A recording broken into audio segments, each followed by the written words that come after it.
Hi. So this week I wanted to have a quick chat about Oh Captain, My Captain. Now this is a very small RPG about storytelling. I mean, really that's the only mechanic there is storytelling.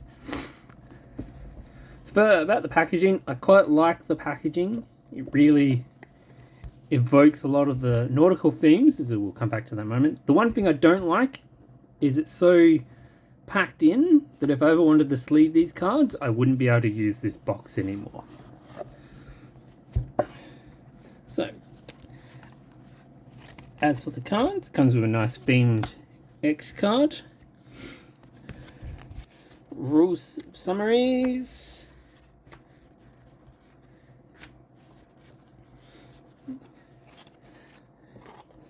stories. So these captain cards, you can use these to give you some good inspiration. I found they help break you out of. Obviously, you have the very nautical pirate captain, is what you're naturally thinking, but brings you this game can be about anything from cheerleading to firefighting. And one we haven't done is police captain, so there's not a card for that, but it is an idea we had. And these cards aren't extremely limited. For instance, we had a game with this one, and at some point we determined the dog was actually captain, and this was his pet. That's just the way a game like this goes.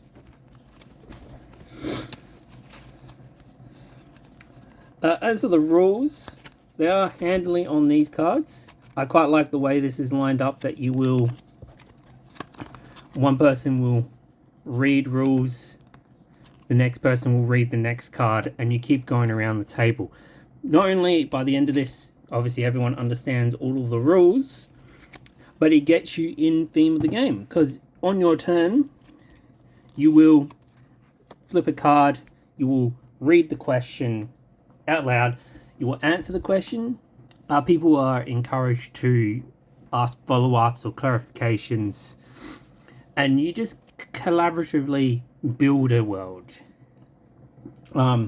It's obviously very improv based, and well, yes and is also an important thing to keep in mind when playing a game like this, to build on what other people work on.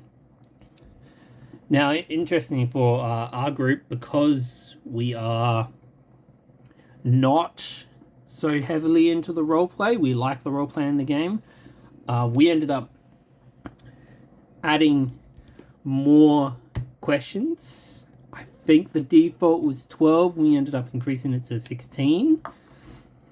Just to make the game go just a little bit longer, because we tended to answer questions quicker and there were less follow-ups and clarifications in our response.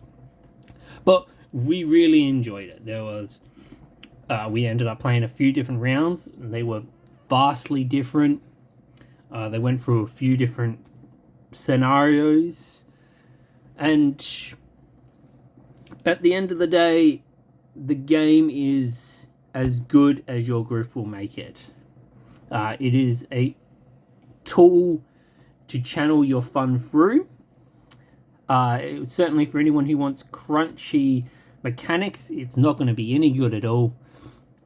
But for a light, fun game, it is, well, I think, extremely fun. Finally, some people might know this as a For the Queen spin-off. You don't need to know what that is. You don't need to have played that game.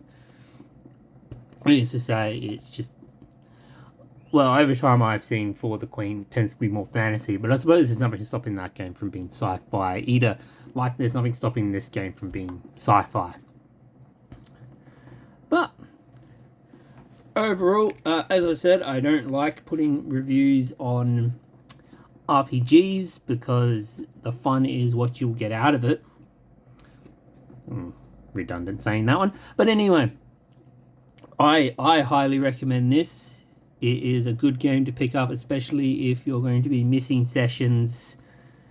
or the whole party, something for everyone else to play without the plot moving forward in a main campaign, or just for fun afternoon one-shots. I also hope to take this to some conventions and play it.